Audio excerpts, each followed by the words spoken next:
अहिल्यानगर जिल्ह्यातून एक अत्यंत धक्कादायक आणि संतापजनक बातमी समोर येतेय। लोकांच्या आरोग्याशी खेळणाऱ्या दूध माफियांच्या मुसक्या स्थानिक गुन्हे शाखेनं आवळल्या आहेत। तब्बल 6 वर्षांनंतर जिल्ह्यात दूध भेसळीचा हा मोठा पर्दाफाश झाला असून जामखेड तालुक्यात केमिकल पासून दूध बनवणाऱ्या केंद्रावर छापा टाकण्यात आलाय। या कारवाईत 17 लाखांहून अधिक रुपयांचा मुद्देमाल जप्त करण्यात आलाय। पाहूयात यावरचा आमचा स्पेशल रिपोर्ट।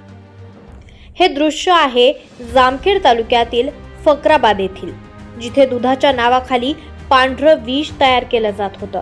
अहिल्यानगरचे जिल्हा पोलीस अधीक्षक सोमनाथ घारगे यांच्या आदेशानुसार स्थानिक गुन्हे शाखेनं ही मोठी कारवाई केली आहे। गुप्त माहितीच्या आधारे LCBचे पोलीस निरीक्षक किरण कुमार कबाडी यांच्या पथकानं अन्न आणि औषध प्रशासन विभागाला सोबत घेऊन रामदास उबाळे यांच्या दूध संकलन केंद्रावर छापा टाकला।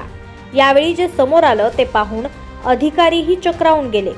या ठिकाणी चक्क पॅराफिन ऑइल आणि पावडरचा वापर करून भेसळयुक्त दूध तयार केलं जात होतं। या प्रकरणी पोलिसांनी तिघांना ताब्यात घेतलंय। समीर कमरुद्दीन शेख, आफताब कलीम शेख आणि रामदास नवनाथ उबाळे अशी या आरोपींची नावं आहेत। हे तिघेही मिळून केमिकल पासून दूध बनवून ते संकलित केलेल्या चांगल्या दुधात मिसळून लोकांच्या जीवाशी खेळत होते। जप्त मुद्देमाल 17,32,816 रुपये केमिकल, 1,198 लिटर पॅराफिन ऑइल, किंमत 2,39,000। भसळ 6 ड्रम केमिकल पासून तब्बल 24,000 लिटर दूध बनवण्याचं नियोजन होतं। वाहने 2 पिकअप गाड्या जप्त। अन्न सुरक्षा अधिकाऱ्यांच्या मते हे केमिकल मानवी शरीरासाठी अत्यंत घातक आहे। यापासून तयार होणारं दूध पिल्यानं गंभीर आजार उद्भवू शकतात। पोलिसांनी दिलेल्या माहितीनुसार जप्त केलेल्या केमिकल पासून तब्बल 24,000 लिटर भेसळयुक्त दूध तयार करता आलं असतं, जे बाजारात विकलं जाणार होतं।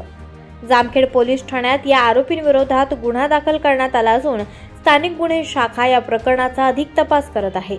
या कारवाईमुळे अहिल्यानगर जिल्ह्यातील दूध माफियांचे धाबे दणाणले आहेत। मात्र प्रश्न हाच उरतो की अजून अशी किती केंद्रे लोकांच्या आरोग्याशी खेळत आहेत।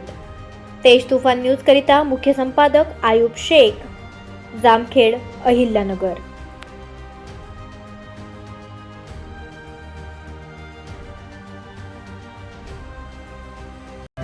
आपण पाहत आहात तेज तुफान न्यूज, न्यायिक व निर्भीड बातम्यांचे सर्वांचे आवडते नेटवर्क।